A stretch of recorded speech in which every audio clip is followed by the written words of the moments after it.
एका गावात 3 मंदिरे आहेत. प्रत्येक मंदिरासमोर एक जादूचे तळे आहे.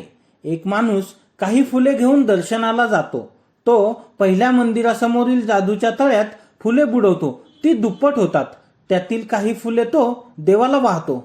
शिल्लक फुले पुढील मंदिरासमोरील जादूच्या तळ्यात बुडवतो. ती पुन्हा दुप्पट होतात.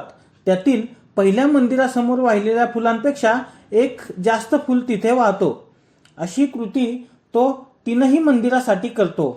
प्रत्येक पुढील मंदिरासाठी एक फूल वाढवत जातो.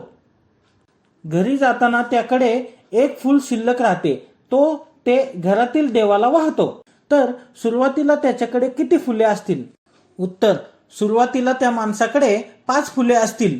उत्तरामध्ये दाखवल्याप्रमाणे मंदिरात वाहिलेली फुले एक एकनी वाढवत जाऊन शेवटी त्याच्याकडे एक फूल शिल्लक राहते, जो तो घरातील देवाला वाहतो.